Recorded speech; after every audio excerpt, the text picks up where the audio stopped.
صدیقین جو ہوتے ہیں وہ خلوت پسند ہوتے ہیں، یہ جلوت پسند ہوتے ہیں، ایکسٹروورٹس۔ محفل میں یہ خوش رہیں گے، اکیلا پن ان کو بہت بھاری گزرتا ہے۔ یہ لوگ چونکہ غور و فکر کے عادی نہیں ہوتے اور کچھ اپنے معاشرے کے تعصبات کا ان کے اوپر غلبہ ہوتا ہے، انہیں نبی کی دعوت کو سمجھنے میں دیر لگ جاتی ہے۔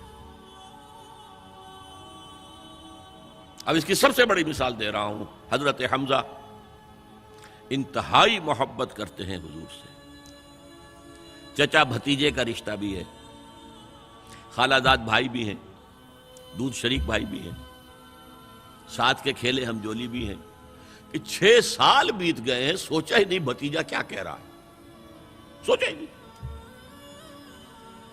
اپنی تیر کمان لی نکل گئے، شکار کر رہے ہیں، وہیں پہ بھون بھون کے کھا رہے ہیں، یہی ان کی ہابی تھی۔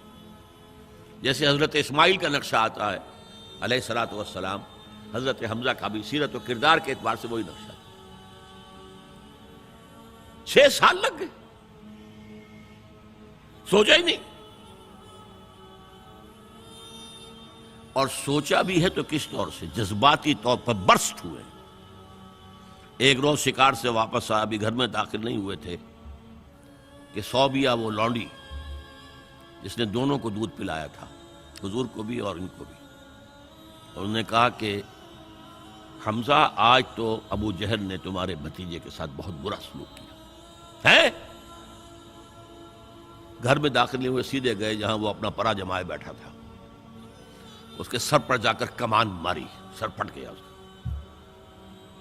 کہا تم نے یہ کیا ہے؟ اچھا تم اس کے خلاف ہو، چلو میں اس پر ایمان لاتا ہوں، آؤ میدان میں۔ جذباتی انداز میں، یہ غور و فکر کا معاملہ نہیں تھا، جذباتی تھا۔ یہی معاملہ حضرت عمر کا ہے، تلوار لے کر نکلے ہیں، ننگی تلوار، آج تو گردن اڑا کے آؤں گا محمد کی صلی اللہ علیہ وسلم۔ یہ کل کل کل کل ہر گھر میں لڑائی ہے، اولاد ماں باپ سے جدا ہو گئی، بھائی بھائی سے کٹ گیا، بہن بھائی سے جدا ہو گیا، شوہر بیوی سے، بیوی شوہر سے جدا ہو گئی۔ یہ محمد نے کیا ہمارے معاشرے کے ساتھ کیا صلی اللہ علیہ وسلم، وفداہ آباؤنا و امہاتنا۔ لہذا آج تو قصہ پاک کر کے آؤں گا۔ وہ بھی اسی طرح کے تھے، پہلوان قسم کے آدمی، ادھر اس کو کندھا مارا، ادھر اس سے لڑے، ادھر اس سے کشتی کر رہے ہیں، اس طرح کے آدمی تھے۔ اب حضرت حذیفہ درمیان میں مل گئے، کہاں جا رہا ہے عمر؟ کہ آج محمد کا بس میں قصہ پاک کرنے جا رہا ہوں صلی اللہ علیہ وسلم۔ وہ ایمان لا چکے تھے، انہیں پتہ نہیں تھا۔ ان کا تم محمد کو جا رہے ہو قتل کرنے، اپنی بہن اور بہنوئی کو تو جا کے دیکھو، وہ ایمان لا چکے ہیں، فاطمہ بنت خطاب اور سعید ابن زید۔ اب جو انہیں غصہ چڑھا ہے، آگ بگولا ہو کر آئے، دروازہ پیٹا ہے، وہاں اندر میاں بیوی بیٹھے ہوئے، سورہ شعراء کی آیات، سورہ طٰہٰ کی آیات نازل ہوئی تھی، اور حضرت خباب بن الارت آئے تھے وہاں پہ انہیں پڑھانے کے لیے، وہ پڑھا رہے تھے۔ معلوم ابو عمر آ گیا، انہیں تو کہیں چھپایا، دروازہ کھولا، کیا پڑھ رہے تھے تم؟ یہ چپ۔ بہنوئی کے تھپڑ مارا زور سے، بہن درمیان میں، اس کے تھپڑ مارا۔ بہن کا ایک جملہ، عمر چاہے تم ہمیں ہلاک کر دو، اب جو دین ہم نے اختیار کیا ہم نہیں چھوڑنے والے۔ موم ہو گیا۔ یہ صنف نازک، اس میں اتنا دم خم کہاں سے آ گیا؟ عرب کے اس معاشرے میں عورتوں کا مقام کیا تھا؟ ان کی کوئی حیثیت تھی کہ مردوں کے سامنے بول سکے؟ اچھا کیا پڑھ رہے تھے مجھے بتاؤ؟ نہیں تم نجس ہو، وہ کلام پاک ہے، تم نہیں پڑھ سکتے، نہاؤ۔ غسل کرایا، پھر سورہ طٰہٰ کی آیات پڑھی، مان لے آئے۔ جو تلوار ننگی کر کے جا رہے تھے، اس کو جیسے غلاموں کا رواج تھا کہ وہ تلوار کو اپنی گردن کے اندر لٹکاتے تھے، وہ لٹکا کر لے کر گئے۔ یہ شہداء ہے۔ ہماری امت کے عظیم ترین صدیق ابو بکر اور عثمان رضی اللہ تعالی عنہما، اور عظیم ترین شہداء حمزہ اور عمر رضی اللہ تعالی عنہ۔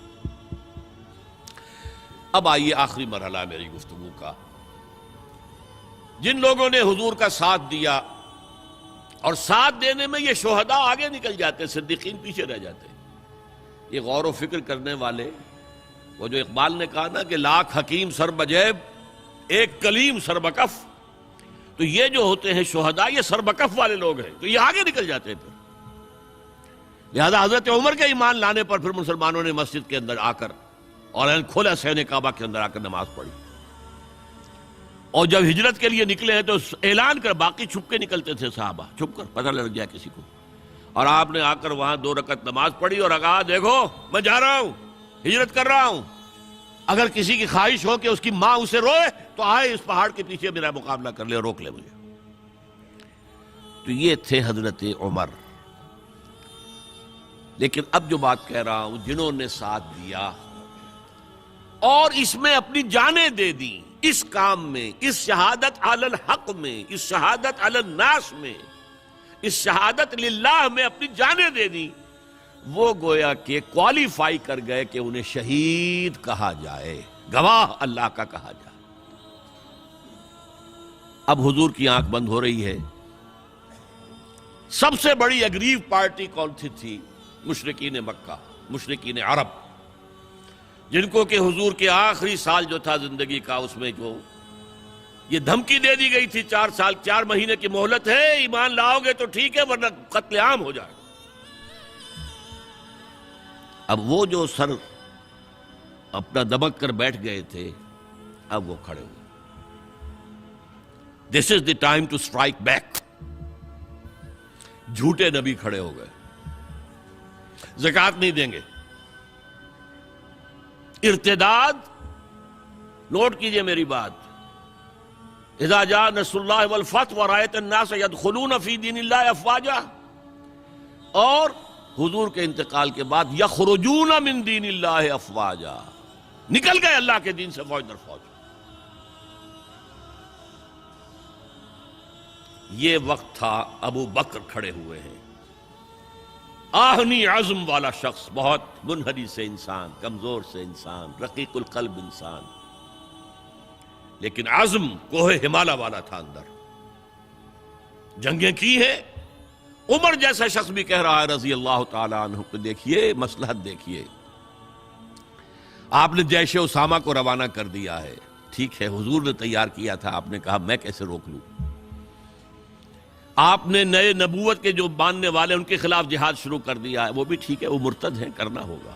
لیکن ان زکوٰۃ والوں سے آپ نرمی برتیں. انہوں نے کوئی کفر نہیں کیا ہے، نماز کا انکار نہیں کیا، زکوٰۃ کا بھی انکار نہیں کیا ہے. وہ کہتے ہیں تمہیں نہیں دیں گے، ہم اپنے طور پر اپنی زکوٰۃ جمع کریں گے، اپنے غریبوں میں تقسیم کر دیں گے.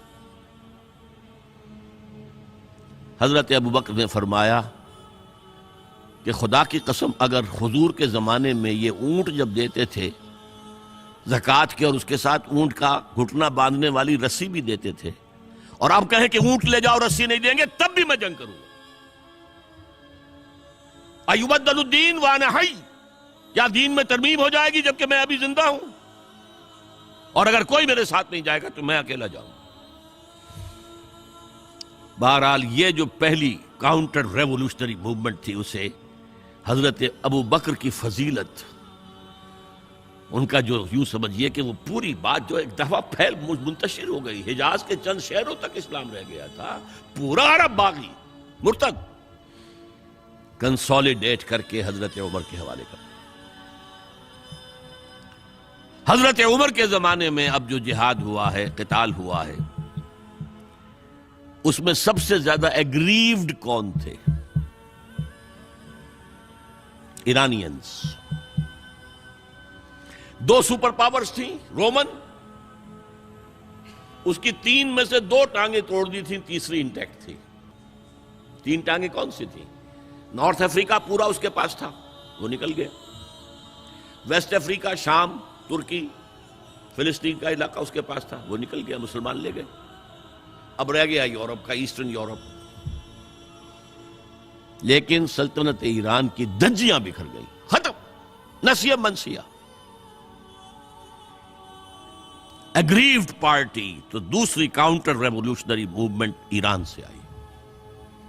ایرانی نیشنلزم، ایرانوں میں بڑا غرور تھا. آپ نے وہ تو فردوسی مسلمان تک کہہ گیا ہے، شیر شتر خوردنو سوس مار عرب را بجائے آیت بکار کہ تختے کیا نہ کند آرزو تفو برتو ہے چرخ گردہ تفو. یہ عرب، یہ اجڑ، یہ سوسمار، گوہ کا گوشت کھانے والے اور اونٹ کا دودھ پینے والے، آج ان کی یہ مجال ہو گئی ہے کہ تخت قیانی، یہ امپائر ایرانین آج اس تخت کی آرزو کر رہے ہیں. تفو برتو ہے چرخ طرفا گردہ تفو. اڑ گئے، پرخچے اڑ گئے. اس نے حضور کا نامہ مبارک چاک کیا تھا، سلطنت چاک ہو گئی. اب یہ جو ان کے اندر تھا پرائڈ آف نیشنلزم، اس نے حضرت عمر کو شہید کیا. ابو لولو فیروز ایک مجوسی ایرانی اور ایک ایرانی جنرل ہرمزان، ان کی سازش. یہ ہرمزان کتنا چالاک تھا ذرا نوٹ کیجئے. اس کے خلاف بہت سے مقدمات تھے اور جب پکڑا گیا تو اس کا قتل ہونا تھا. قتل کے لیے لے آیا گیا حضرت عمر کی عدالت میں سامنے. ہیلا کیا اس نے. انہوں نے کہا مجھے ذرا پانی پلا دو. ٹھیک ہے، میں آؤ بھائی پانی. کٹورا ہاتھ میں لے کر، پہلے مجھے یہ ضمانت دو کہ جب تک میں یہ پانی نہ پی لوں مجھے قتل نہیں کرو گے. ہاں ہاں ہاں تم پی لو پانی، ہم نہیں قتل کریں گے، پانی پی لو. کٹورا پھینک دیا، کرو قتل مجھے. اب جب تک میں یہ پانی نہیں پی لوں تو مجھے قتل نہیں کرو. کہاں سے لاؤ گے وہ پانی؟ اب چھوٹ گیا. لیکن پھر جو سازش کی ہے ابو لولو کے ذریعے سے. ابو لولو غلام تھے کسی صحابی کے. انہوں نے مکاتبت کی ہوئی تھی کہ اتنا اگر تم پے کرتے رہو گے تو اتنے عرصے میں تمہیں میں آزاد کر دوں گا. آ کے حضرت عمر سے شکایت کی کہ بہت زیادہ مجھ پر رقم ڈالی ہوئی ہے انہوں نے. حضرت عمر نے پوچھا تم کام کیا کیا جانتے ہو؟ میں یہ بھی جانتا ہوں، یہ بھی جانتا ہوں، یہ بھی جانتا ہوں، یہ بھی جانتا ہوں. فرمایا پھر یہ زیادہ نہیں ہے. اور دیکھو اس نے کہا تھا میں چکی بھی بناتا ہوں، ایک چکی میرے لیے بھی بنانا. کہا ہاں آپ کے لیے تو میں وہ چکی بناؤں گا جو رہتی دنیا تک یاد رہے گی. وہ شخص جس نے قتل کیا حضرت عمر. سمجھا یہ گیا تھا کہ یہ اس پلر پر کھڑا ہوا ہے سارا دین کا نظام. عمر عمر واقعتاً عظیم ترین شخصیت. آپ کو معلوم ہے کہ ڈاکٹر مائیکل ہارٹ جو 100 پوری دنیا کے عظیم انسانوں کا جو اس نے چناؤ کیا ہے 100 کا عظیم ترین انسانوں کا، نمبر 1 پر حضور ہے تو نمبر 50 پر حضرت عمر ہے. مسلمان اور کوئی شامل نہیں ہے اس میں. هي الحلقات تحفظني بآيات من القرآن، هي الحلقات تملأني بحب المصطفى العدنان.